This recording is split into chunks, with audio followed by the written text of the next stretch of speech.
바른정당 김무성 의원을 비롯한 통합파 의원들이 오늘 탈당 선언을 했습니다. 바른정당이 원내교섭단체 지위를 상실하면서 국회는 3당 체제로 재편됐습니다. 전문가 세 분을 모셨습니다. 김병민 경희대학교 개건교수, 이종훈 정치평론가, 그리고 허성무 경남대 초빙교수 나오셨습니다. 어서 오세요. 안녕하세요. 네, 결국엔 작별의 입맞춤이 됐습니다. 주제어 보시죠.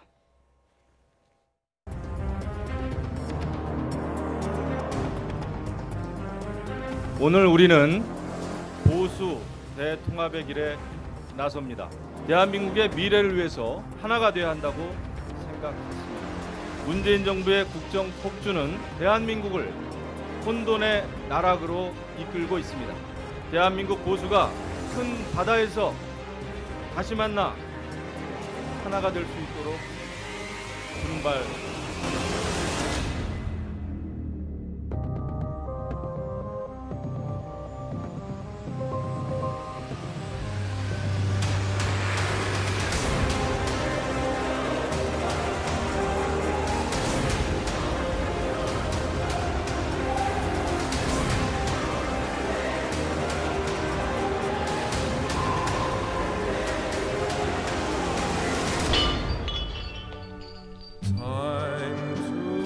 포퓰리즘 폭주가 너무나 심각하기 때문에 이것을 막아달라는 보수 국민층의 요구를 저희들이 수용할 수밖에 없었다는 점을 말씀드립니다.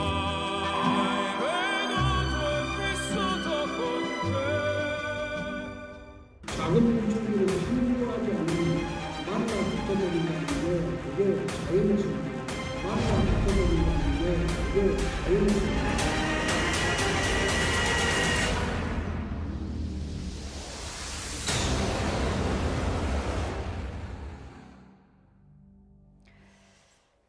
네, 결국 돌아왔습니다. 김병민 교수님. 네. 9명이 돌아왔습니다. 네. 원래 통합파가 더 많다고 들었는데 일단 9명이 온 건가요? 통합파는 9명에서 10명 정도로 분류가 됐고요. 예. 관망파라 그래서 통합 전당대회를 주장하고 있는 의원군들이 또 있습니다. 예. 이 의원들이 현재로서는 지금 상태의 명분으로는 돌아갈 수가 없다고 관망하고 있지만 언젠가는 보수 대통합을 해야 된다는 데 명분을 갖고 있기 때문에 2차 탈당이 어디까지 이어질지가 이제 바른정당에게 주어진 과제라고 보여지는 거고요. 일단 이 9명의 탈당만으로도 적지 않은 결과를 가져올 수 있는 게 첫 번째로는 바른정당의 원내 교섭단체가 무너졌기 때문에 예. 정당으로서의 기능을 상당히 상실하게 되고요. 자유한국당이 이제 116석의 의석수를 확보하게 되면은 더불어민주당의 의석수와 별로 차이가 나지 않고 그렇죠. 여기에 단 4석만 더하게 됐을 경우는 국회 선진화법에 따라 강력한 힘을 가지게 되기 때문에 앞으로 자유한국당이 원내에서의 목소리는 훨씬 더 커질 수밖에 없는 상황입니다. 네. 김무성 의원의 회군, 명분은 문재인 정부 폭주를 막기 위해서다라고 했습니다. 이 명분이 국민을 좀 납득할 만한 명분이라고 생각하십니까? 동의하는 국민이 일부는 있겠지만 대다수 국민은 별로 동의하지 않을 것이다. 원래 이렇게 이제 분당, 탈당, 합당을 할 때 거창한 명분들을 다 만듭니다. 명분 없이 정치 행위를 할 수 없기 때문에. 그러나 이제 실제 명분은 포장지에 불과한 것이고 그 안에 있는 이제 정치적 실용성 내지는 정치적 이해관계가 더 중요하게 작용하는 거죠, 사실은. 사실은 이제 그 정치적 이해관계 때문에 탈당도 하고 분당도 하고 했는데 지금 내세우는 이 포장지의 명분이 조금 약한 건 사실입니다. 왠가 하면 분당을 해서 나갈 때 명분을 생각하면 보수 혁신이었습니다. 그리고 따뜻한 보수였습니다. 자, 그러면 나가서 혁신한 게 뭐가 있죠, 보수를? 아무것도 없지 않습니까? 그리고 지금 어떤 따뜻한 보수를 실천한 것도 없습니다. 그런데 돌아와야 되는데 명분은 있어야 되죠. 그러니까 유일한 명분이 박근혜 전 대통령이 출당됐다는 거. 그 네. 조건이 충족됐다. 그것만 가지고 또 부족하니까 현 정부의 포퓰리즘 폭주를 막겠다 이렇게 갖다 붙였는데요. 사실은 이제 실제 그는 포장을 했을 뿐이지 그것보다는 내용적으로 이제 내가 돌아가면은 친박을 물리치고 자유한국당 내에 다수 개파 김무성계를 건설할 수 있다. 그런 확신이 있었다고 봅니다. 어쨌든 시점을 보면 박 전 대통령 출당 조치 이뤄진 다음에 바로 탈당이 이뤄졌기 때문에 박 전 대통령 출당이 중요 분기점이 된 것만은 분명하네요. 그러니까 예. 기다렸다는 듯이 지금 이제 복당하는 거 아닙니까? 그래서 사실은 이제 이 박근혜 전 대통령 출당 조치를 매우 기다려온 티가 확 나는 거죠. 그러니까 사실은 이제 처음에 이분들이 그러니까 통합의 조건으로 내걸었던 것은 박근혜 전 대통령만의 탈당이 아니었습니다. 나머지 이제 친박계도 함께 정리를 해라. 왜냐하면 본인들이 처음에 새누리당에서 탈당할 때 내걸었던 이유가 친박계 청산이었기 때문에 이제 그 명분을 충족시켜 달라는 거였는데 이게 시간이 지나면 지날수록 이게 점점 조건이 완화가 돼가지고 뭐 규제 완화도 아니고 아주 팍팍 완화가 됐습니다. 그래서 박근혜 전 대통령 한 사람 딱 그 출당시키는 것으로 해서 그냥 와, 이 정도에서 그냥 통합하자. 뭐 이제 이렇게 된 건데 그래서 요즘에 지금 많이 나온 얘기가 그러니까 눈 감고 뽀뽀할 때부터 알아봤다 이런 얘기가 지금 시중에 많이 떠돌고 있습니다. 예, 어쨌든 세 분이 말씀해주신 내용을 통합파 의원을 직접 연결해서 좀 들어보도록 하겠습니다. 오늘 탈당 선언을 한 황영철 의원이 전화로 연결돼 있습니다. 의원님 안녕하십니까? 예, 황영철입니다. 예. 어제 의총이 상당히 좀 격론을 벌였고 긴 시간 진행됐는데 마지막까지 입장을 좁히지 못한 부분은 어떤 거였습니까?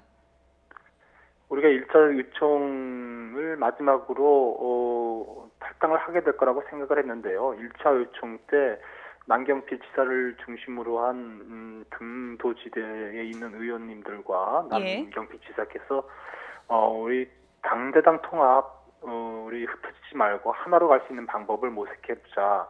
그래서 내놓은 안이 우리가 전당대회를 연기하고 자유한국당의 통합전당대회를 요구하자. 그럼 우리 모두 함께 갈 수 있는 것 아니겠느냐라는 의견을 내놨습니다. 예. 그래 1차 의총 때 결론을 내지 못해서 어제 의총에서 그 부분을 가지고 마지막까지 의견을 좁혀보고자 했는데 다수의 의원님들은 그 의견에 동의를 해서 저희 물론 통합파 의원들도요. 예. 그 방법을 찾으려고 했는데 또 일부 의원님들께서 전대 연기 절대 안 된다. 받아들일 수 없다 해서 결국은 정회까지 거치면서 논의를 모아봤습니다만 결론을 맺지 못했던 거죠. 예. 그러니까 중간 지대도 있었는데 전대 연기는 절대 안 된다. 그러니까 유승민 의원이 대표적이라고 할 수 있는데 이렇게 연기하면 절대 안 된다고 했던 분들이 대략 몇 분 정도 되는지 좀 여쭤봐도 될까요? 분명하게 전대 연기를 반대했던 현역 의원님은 유승민 의원과 하태경 의원 두 분이세요. 예. 그리고 이제 개인적인 여러 가지 지역의 상황들 이런 것 때문에 자유한국당과의 통합은 할 수 없다라고 의견을 말씀하신 의원님이 계셨고요. 예.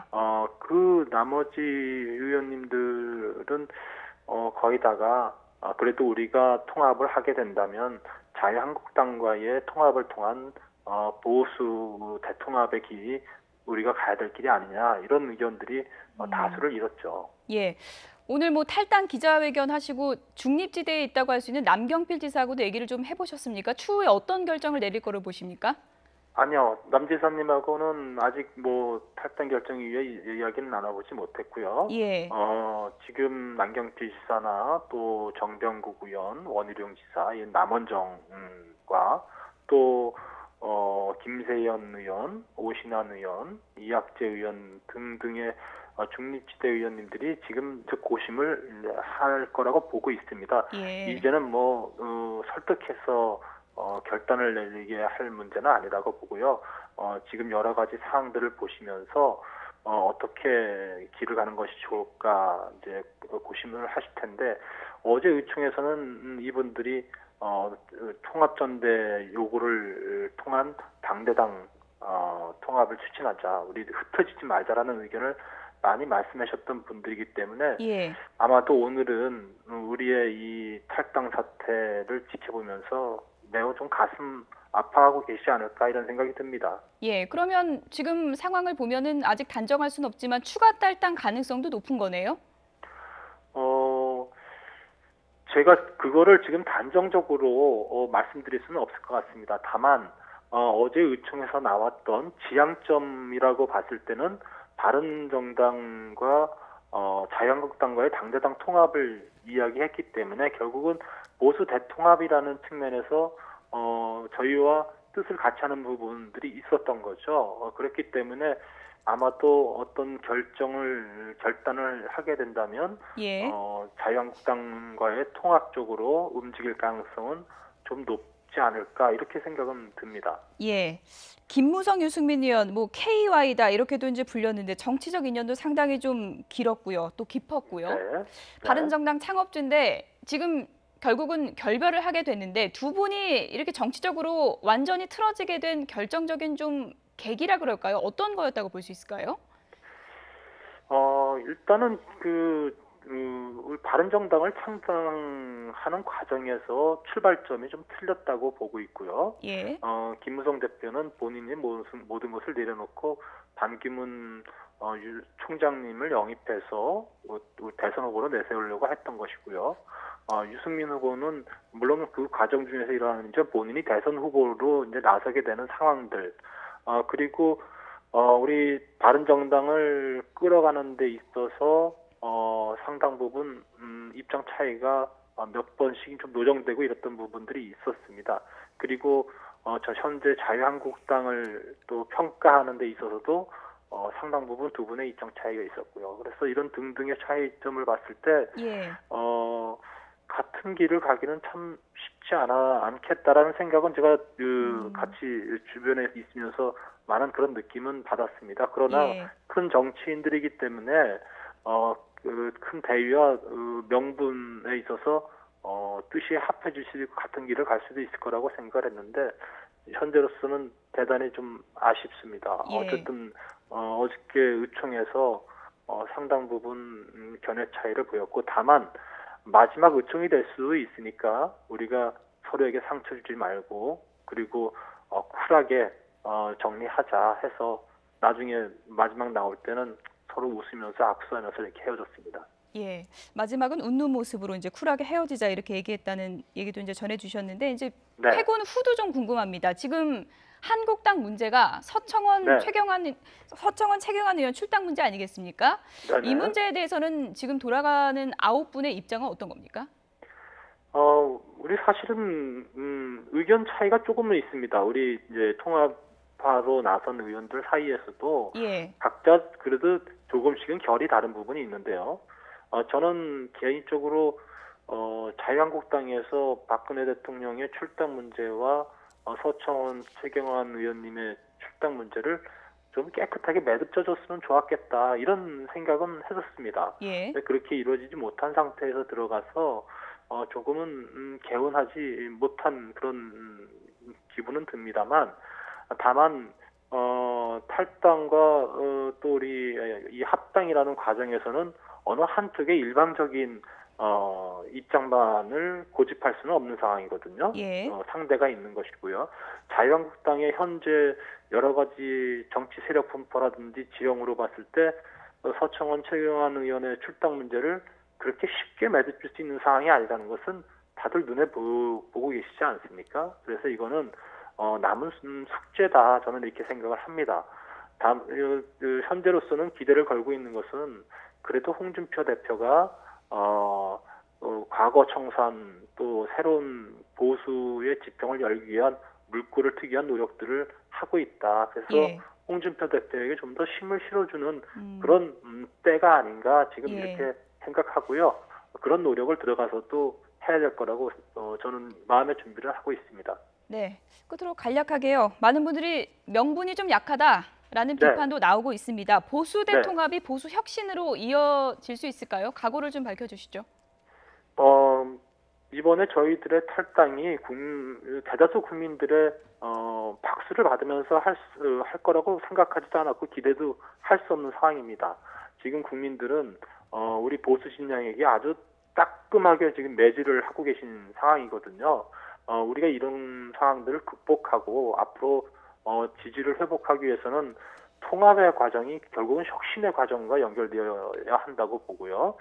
저는 그래서 문재인 정부를 비판만 하는 것만으로는 지지 회복할 수 없다고 보고요.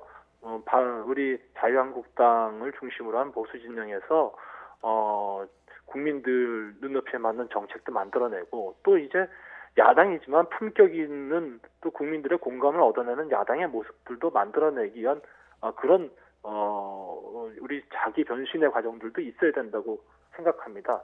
그런 부분들이 이번 통합 과정에서 우리가 만들어내고 또 예. 새로 많은 좋은 보수의 인물들도 영입하고 이런 것들이 추가적으로 이어져야 될 거라고 보고요. 예. 어떤 그런 노력들을 하기 위해서 정말 최선을 다할 생각입니다. 네, 지금까지 보수 통합의 길로 들어선 황영철 의원과 얘기 나눠봤습니다. 전화 연결 고맙습니다. 네, 감사합니다. 네, 김병민 교수님. 네. K와의 결별에 대해서 물었더니 출발부터 달랐던 것 같다라는 얘기를 합니다. 네. 어떻게 받아들여야 될까요? 그 출발이라는 게 김무성 의원 같은 경우는 반기문 전 총장을 영입해서 대선을 치르려고 했던 데부터 이제 문제가 꼬였다라고 볼 수 예. 있는 거고요.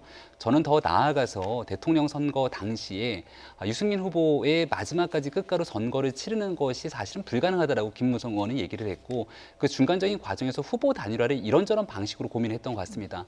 그 과정에서 유승민 의원은 끝까지 가서 바른정당의 기치를 오려야 된다고 했던 부분부터 갈등의 골이 깊어졌고 그 중간에 결국은 견디다 못한 13명의 의원들이 한국당으로 복당하게 되는데 예. 그 당시에 유승민 후보의 표정을 보면 굉장히 어두웠었죠. 근데 그 당시 복당했던 의원들의 면면을 보게 됐을 경우 김무성 의원과 함께 결을 했던 의원들이 꽤 많이 있었기 때문에 그때부터 감정의 골이 좀 심했던 것 같다라는 얘기를 드리고 싶고 대선이 끝나고 나서 바른정당을 이끌어오는 과정의 리더십에서 김무성 의원은 사실 보이지가 않았습니다. 그러니까 김무성 의원이 그 전에 있는 새누리당의 당대표를 지냈던 나름대로 중량감 있는 정치인인데 바른정당이 주도권을 가지고서는 나름대로 왔던 부분이 이제 유승민 의원을 중심으로 가다 보니까 그 중간에서의 접점을 찾지 못했던 게 지금의 결과를 낳은 게 아닌가 보여집니다. 예, 허 교수님 이렇게 보니까 9명이 가고 나니까요. 지금 더불어민주당이 121석이고 자유한국당이 116석이 되니까 5석 차이밖에 안 남잖아요. 그렇습니다. 예. 그래서 이제 추후에 지금 탈당이 뭐 예견되는 분들이 있지 않습니까?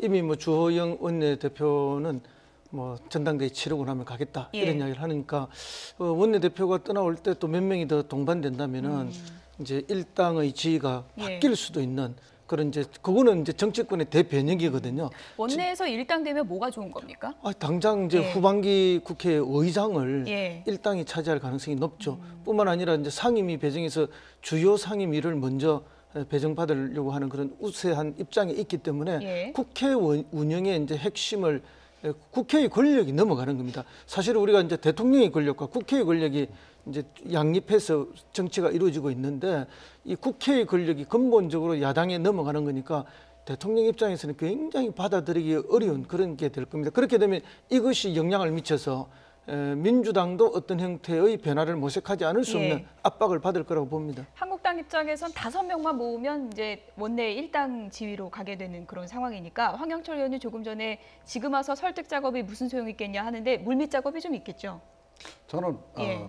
상당히 이야기가 진행이 이미 됐다라고 네. 좀 봅니다. 그래서 결행 시기만 남았지 그 이른바 관망파들도 사실은 통합에 대해서는 통합의 어떤 나름의 어떤 대의 그것에 대해서는 다들 좀 공감을 하고 있는 상황이기 때문에 예. 시기를 조금 더 보는 것 같아요. 그러니까 조금 더 명분이 더 갖춰지기를 이제 기다리는 거고 결국은 다 전 되돌아갈 거라고 봅니다. 그래서 아주 소수, 그러니까 5명 미만 정도만 남고 나머지가 지금 다 자유한국당으로 복당할 가능성이 높다라고 이제 봐야 되고요. 예. 그래서 사실은 이제 자유한국당이 이제 원내 일당이 되는 것도 이미 카운트다운에 들어갔다라고 보는 게 좀 더 정확하지 않을까 예. 이렇게 생각합니다. 끝내 결별의 길로 들어선 김무성, 유승민 의원 마지막까지 큰 입장차를 보였습니다. 들어보시죠. 문재인 정부의 북핵 위기에 대한 대응이 너무나 잘못되어 가고 있고 또 포퓰리즘 폭주가 너무나 심각하기 때문에 이것을 막아달라는 보수 국민층의 요구를 저희들이 수용할 수밖에 없었다는 점을 더 큰 바다에서 만나자 이런 표현을 하셨는데 이것은 1차라고 생각을 하고 또 오늘 저희들이 예상하지 못했던 전당대 출마자 3명이 사퇴를 함으로써 대통합의 뜻을 같이 하겠다는 의사가 전달이 왔습니다. 김무성 의원하고 입맞춤한 사람도 투자되고 하는데 김무성 의원과 이제 함께 창당을 하시다가 이렇게 결별하시게 됐는데 그 김 의원님에 대한 소회나 같이 작년에 탈당을 할 때 저는 이제 새누리당에 남아서 끝까지 개혁을 해보려고 했던 사람이고 지금 탈당하신 분들이 이제 제일 먼저 탈당을 하신 분들이죠. 작년에 끝까지 우리가 추구하는 그 어떤 개혁 보수의 길, 그 초심을 끝까지 갖지 못해서 대단히 안타깝고 또 서운하게 생각합니다. 몇 명이 남더라도 우리가 가고자 했던 길, 그 길로 계속 가겠다. 그 마음에 뭐 변함이 없습니다.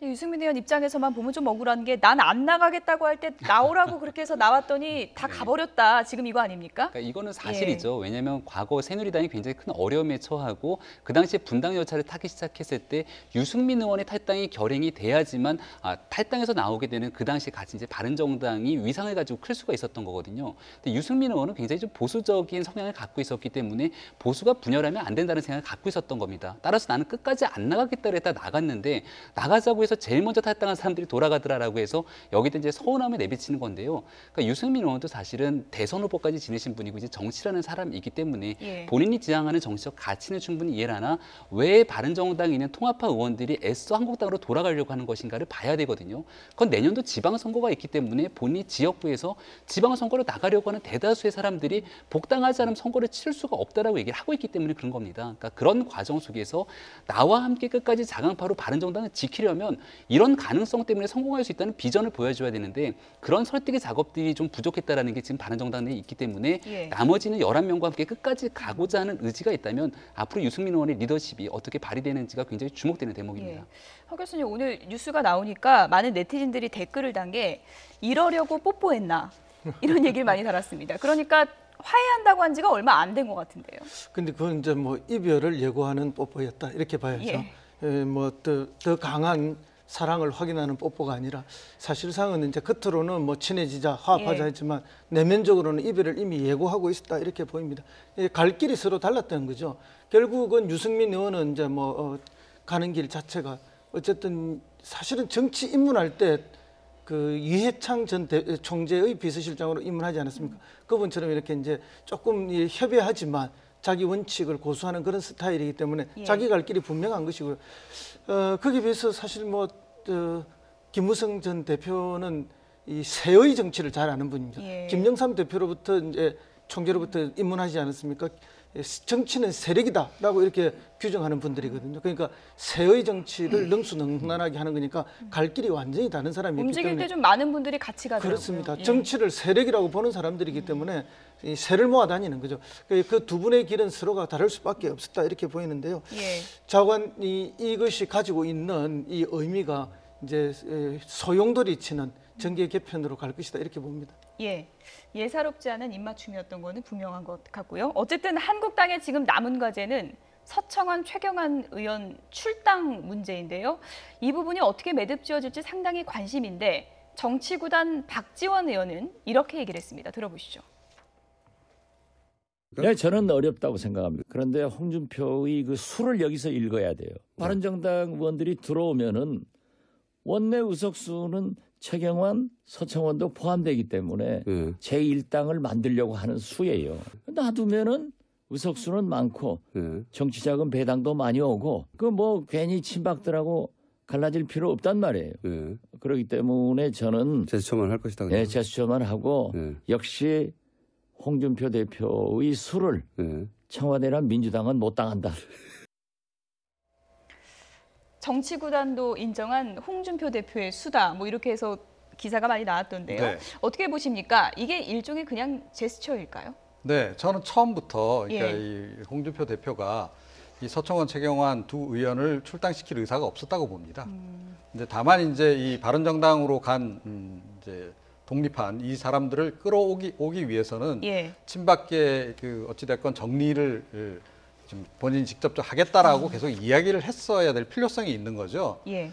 그럼에도 불구하고 과연 진정성 있게 그 두 사람을 이제 과연 이제 출당 조치하려고 했던가. 그러니까 만약에 지금 그러니까 출당 조치를 하려고 했으면 이미 지난 대선 때 충분히 할 수 있었던 거죠. 근데 그때도 안 했단 말이에요. 오히려 그 당원권 정지된 두 사람을 갖다 풀어준 게 이 홍 대표란 말이죠. 그러니까 홍 대표 생각은 뭐냐면 지금 이제 이 자유한국당이 지금 세가 굉장히 이제 굉장히 줄어든 상황에서는 어찌됐건 집토끼는 한 마리라도 더 되돌아오게 하는 게 도움이 된다라고 생각하는 겁니다. 그 다음에 이제 선거 국면에 가서 외연 확장을 하게 되면 우리가 이길 수 있다. 그리고 이제 그 즈음에 가서 이제 약간 노선을 바꾸더라도 당분간은 어찌됐건 뭐 한 표라도 하여튼 더 끌어모으는 게 보수표를 끌어모으는 게 결정적으로 더 중요하다라고 지금 생각을 하는 거죠. 그래서 그런 측면에서 보자면 친박계도 놓을 수가 없는 것이고 바른정당으로 나간 분들도 빨리 되돌아오게 해서 한데 합쳐 나가고 일단 그렇게 해야 되는 거죠. 그래서 이제 사실은 이제 그 지점에서 김무성 전 대표하고 생각이 같은 겁니다.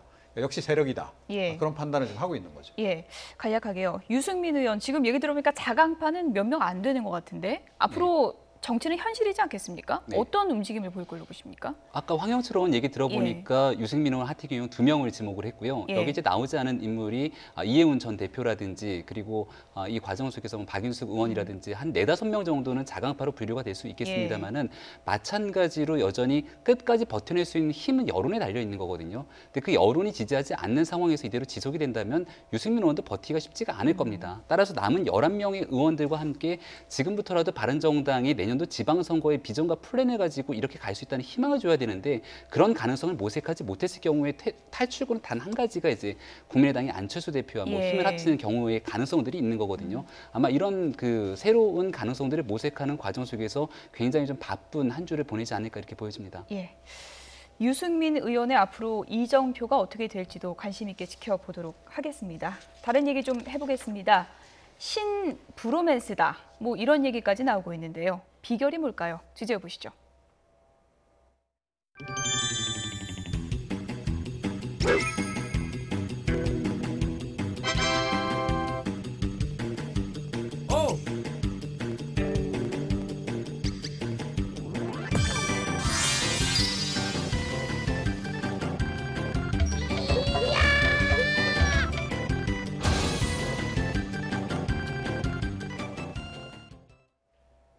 네, 이런 걸 두고 맞춤형 외교라고 하는 거겠죠. 아베의 극진한 트럼프 맞이가 정말 화제가 되고 있는데 뭐 커플 모자에 금색 자수까지 등장했어요. 그렇습니다. 예. 뭐 너무나 현란하고 그리고 너무나 그 트럼프의 취향에 맞춘 맞춤형 외교를 하고 있어서 예. 정말 우리 이제 당장 내일 오실 거 아닙니까? 예. 대한민국은 어떻게 해야 될지 부담이 굉장히 되는 그런 어쨌든 뭐 이렇게 예. 맞춤 외교를 하는 것은 뭐 자기의 실속을 차리기 위한 것이죠. 그건 뭐 외교의 본질이기 때문에 그 외교를 잘하고 있다 이렇게 보는데 그러나 이제 일본은 그 전후에 미국에 대한 외교를 다 이렇게 잘했습니다. 예. 약간의 정도의 차이만 있지 우리 국민들이 그걸 간과하면 안 되는데요. 일본이라는 나라는 세계의 강대국들과 전쟁을 해서 다 이겼던 나라입니다. 러시아하고 전쟁에서 이기고 중국과도 이겼고 다 이겼는데 유일하게 패배한 전쟁이 미국과의 전쟁에서 패배했습니다. 그렇기 때문에 일본의 지도자들이나 국민들은 미국에 대한 아주 특별한 그런 정서를 가지고 있는 게 사실이고요. 그리고 미국과 잘 지내는 것이 자신들의 국익에 맞다는 것이 철저하게 빼여 있다. 그것을 이번에 더 극단적으로 드러낸 것이다. 이렇게 보입니다. 트럼프 대통령이 뭐 금색을 좋아하기로 유명한데 오늘 이종훈 평론가도 센스 있게 또 금색으로 이렇게 넥타이를 하고 오셨어요. 네, 트럼프 예. 대통령 방한하신다고 예. 그래서 네, 좀 이렇게 좀 맞춰봤습니다. 제가. 예, 오늘 아베가 준비한 메뉴도 또 트럼프 맞춤이었다고 하던데요. 네, 그러니까 예. 와규를 좋아한다는 거죠. 그러니까 일본 산 그 고기 아닙니까? 그리고 스테이크를 좋아한다 그러고 하니까 이제 그 와규로 해서 그냥 아침, 점심, 저녁을 그냥 쭉 그거로 이제 준비를 하고 또 이제 황금색을 좋아하니까 모든 것을 다 황금색으로 지금 하고 있죠. 지난번에 네. 골프채도 황금색으로 이제 선물을 했고 다 그렇게 이제 맞춰서 이제 맞춤형으로 이제 하고 있는데 그럼에도 불구하고 일본 내에서는 약간 좀 비판적인 시각도 없잖아 있어요. 이렇게 극진하게 접대를 했는데 결국 이 무역 역조 문제를 언급하고 말더라. 그러니까 트럼프는 아무리 이래도 자기 볼 일은 다 보고 간다. 이제 그런 이제 얘기가 있어요. 그 대목은 약간 좀 우리가 안심이 되는 대목이기도 해요. 예. 그러니까 어차피 잘해주고 뭐 그러니까 뺨 맞을 바에는 그냥 예. 조금 불친절하게 해주고 뺨 맞는 예. 게 차라리 낫지 않을까 이런 생각까지 하게 되는데 뺨을 제대로 맞은 겁니까 이분이? 약간 그렇게 볼 수 있죠. 예. 그런데 사실 아베의 노림수는 또 다른 곳에 있습니다. 그러니까 무역 역조보다도 아베가 지금 이렇게 아베 총리가 극진하게 대접하는 이유는 예. 평화헌법 개정이라고 하는 큰 문제가 지금 본인한테 걸려 있는 거죠. 그래서 그것을 하기 위해서는 어찌됐건 미국이 묵시적인 동의를 해줘야 하는 거기 때문에 그 큰 노림수가 있어서 지금 이제 다른 모든 것을 좀 양보를 하고 있는 이제 그런 예. 상황이다. 과연 미국이 그것까지 허락해 줄지 모르겠어요. 제가 보기에는 그것도 녹록지는 않을 거다라고 봅니다만 어찌됐건 그런데 일본 외교에서 우리가 배워야 될 점은 역시 치밀하고 세밀하다. 그리고 제대로 취향을 저격한다. 예. 그런 부분은 우리가 좀 이제 좀 배워야 할 점인 것 같고 우리도 이방카 그 딸 이방카 그 특별보좌관을 데려오기 위해서 굉장히 노력을 많이 했지만 실패하지 않았습니까? 중국도 실패했습니다. 그런데 오직 일본만 어찌됐건 뭐 거의 570억에 달하는 570억 원에 달하는 이제 금전 지원을 통해서 예. 이방카를 불러들이는 데 성공했다. 그런 지점들은 우리가 앞으로 향후에 외교 전략을 수립하는데 참고를 예. 좀 해야 할 점이 아닌가 이렇게 생각합니다. 어디 가나 논란거리 만드는 트럼프 미국 대통령. 이번에도 빼놓지 않았습니다. 이번에는요, 뭐가 논란이 되는지 그래픽을 좀 보실까요? 일본에서 잉어밥을 주는데 저렇게 상자째로 다 뿌려버려갖고 논란이 됐는데 NHK 보도 내용이 더 좀 다소 황당합니다. 트럼프 대통령이 호쾌하게 먹이 주는 모습에 잉어들이 먹이 주변으로 무리를 지었다. 이렇게 이제 보도를 했더라고요. 근데 이게 사실은 잘못된 예. 보도라고 다시 한번 이제 정정하는 내용이 나왔는데요. 애당초에 이제 아베 총리가 스푼으로 하나씩 떠서 주는 걸 그대로 따라서 같이 트럼프 대통령이 줬고 예. 마지막에 다 남은 걸 아베 먼저 총리가 아베 총리가 이렇게 뿌린 거죠. 그렇죠. 털어내는 걸 따라서 똑같이 트럼프 대통령이 보고 따라한 겁니다. 근데 예. 저 장면만 이제 보도가 되는 모습을 보고서는 트럼프 대통령이 그동안의 성정을 보고 이거는 너무나 무례한 외교의 모습이다라고 얘기를 하고 있는데 예. 트럼프 대통령에 대한 오해가 좀 있을 수도 있는 것 같고 트럼프 대통령이 개인적인 문제 때문에 이 미국의 대통령으로서 갖고 있는 인식이 좀 잘못될 수도 있는 건데요. 여기에 대한 사실관계를 좀 분명히 짚고 넘어갈 필요가 있다 이렇게 보여집니다. 근데 그래도 고기밥 한두 번 줘본 사람이면 저렇게 그릇째 붓진 않는데 어떻게 보십니까? 아닙니다. 저 예. 경험에 따라서 다 다를 수 있는데 예. 저렇게 숟가락으로 조금씩 주면 고기들이 몰려와서 먹이를 넣고 싸웁니다. 아, 그렇습니까? 그러면 조금씩 주다가 보면은 그렇게 예. 계속 몰려와서 싸우기 때문에 예. 한꺼번에 넓게 뿌려버리는 게 이제 그 보통의 사람들의 행동 양식입니다. 예. 그런데 뭐 저거는 이제 뭐 아베 총리를 보고 따라했다니까 예. 신뢰될 건 없는데 이제 원래 그렇습니다. 딱 한 장면만 포착해서 이 예. 비판을 하면 왜곡되기 쉬운 거죠. 그리고 지금 뭐 앞서서도 말씀해 주셨지만 트럼프 대통령이 무역 면에서는 또 챙길 건 챙기겠다. 이런 면에서 일본에 대해서 불공정 무역을 또 한 차례 또 크게 얘기하지 않았습니까? 우리나라와도 아마도 트럼프 대통령이 챙길 건 챙겨가려고 할 텐데 어떤 점을 좀 그렇죠. 뭐 유의해야 우리도 될까요? 역시 그 불공정 무역 이야기를 또 할 거고 FTA 개정 문제를 또 이야기할 거라고 봅니다.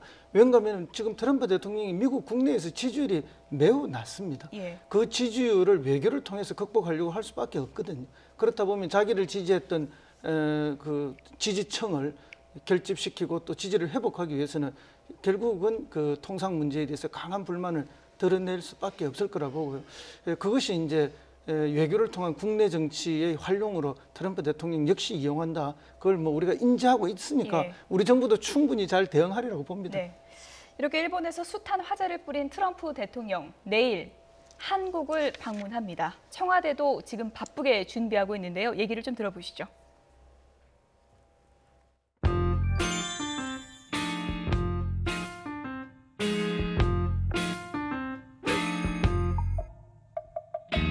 (11월 7일) 오후 2시 30분부터 청와대에서 한국을 국빈 방문하는 트럼프 미국 대통령 내외를 위한 공식 환영식을 개최할 예정입니다. 최고의 손님에 대한 예와 격식을 갖추어 이루어지는 행사로서 입장곡은 일반 행진곡을 연주하였으나 이번에는 25년 만의 국빈 방문의 의미를 살려 특별히 미국 대통령 전용 공식 입장곡 Hail to the Chief를 연주하고 퇴장곡도 처음으로 문재인 대통령 전용곡인 미스터 프레지던트를 연주할 예정입니다. 이후 내일 저녁 2시간 동안 청와대 영빈관에서 만찬을 함께할 예정입니다.